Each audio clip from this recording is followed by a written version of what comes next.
কালবৈশাখীর তাণ্ডবে লণ্ডভণ্ড হয়ে পড়েছে বিশালগড় সহ বিভিন্ন এলাকা। পাশাপাশি নৌকা ঘাটেও লক্ষ্য করা গেছে বিপর্যস্ত পরিস্থিতি।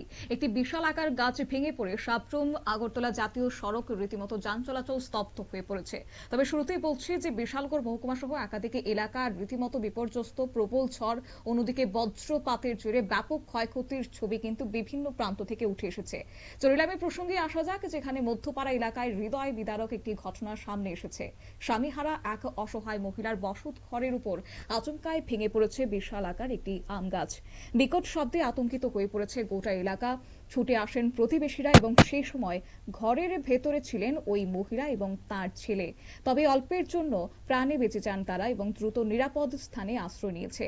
এছাড়া সংবাদ মাধ্যমের মুখোমুখি হয়ে ওই মহিলা জানিয়েছেন, মানুষের বাড়িতে কাজ করে দীর্ঘ কষ্টের মধ্য দিয়ে তিনি এই ঘর তৈরি করেছেন।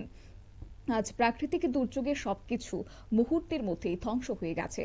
মাথার উপর ছাদ নেই, নিরাপদ আশ্রয়। তিনি সরকারের কাছে সাহায্যের আবেদন জানিয়েছেন। কি উঠে আসছে স্থানীয়দের পক্ষ থেকে বক্তব্য, কি বললেন সেই অসহায় মহিলা, শুনুন।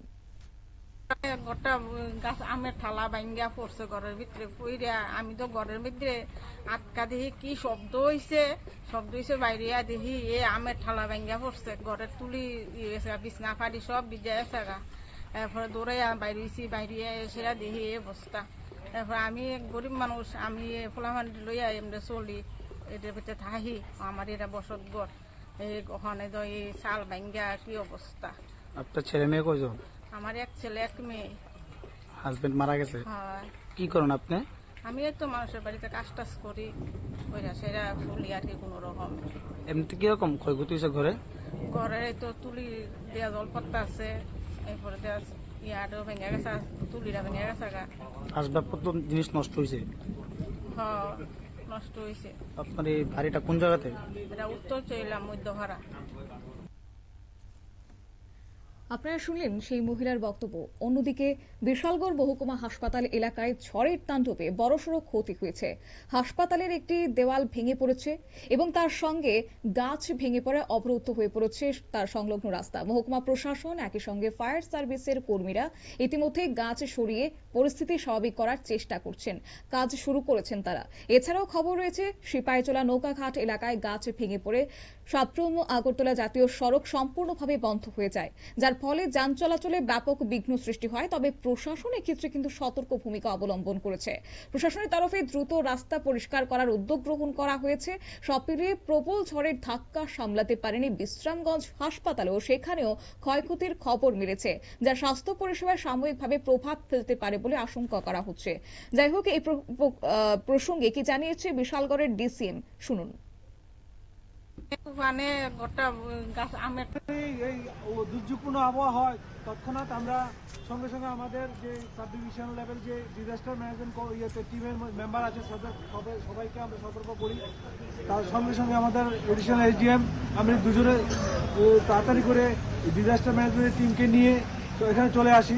এসে তারপরে আমাদের ফায়ার সার্ভিস এবং এসডিআরএফ এনডিআরএফ যারা আছে সবাইকে নিয়ে আমরা প্রথমে সিপাহীজলা চৌক, তারপরে হসপিটালের সামনে এসডিএমও আমাকে ফোন করেছিল যে এখানে রাস্তা বন্ধ, অ্যাকর্ডিংলি মেইন রোডটা তাড়াতাড়ি রেস্কিউ করার জন্য আমরা গাছপালা যা আছে সঙ্গে সঙ্গে আমাদের টিম এসে এটা এভাকুয়েট করে দিয়েছে এবং এখন রাস্তা স্বাভাবিক চলাচল শুরু হয়েছে।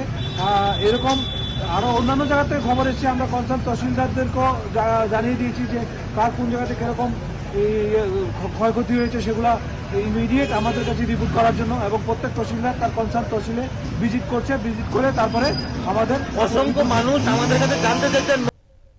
আপনারা শুনলেন বিশালগড়ের ডিসিএম এর বক্তব্য এবং প্রশাসন যেমনটা আজ সতর্ক তারা করেছেন। একই সঙ্গে রাস্তায় নেমে তারা কিন্তু অগ্নিনির্বাপক দপ্তর থেকে শুরু করে উদ্ধারকারী দল প্রত্যেকেই সেখানে সামিল হয়েছেন এবং গাছ সরিয়ে যান চলাচল পুনরায় স্বাভাবিক করার চেষ্টা করেছেন।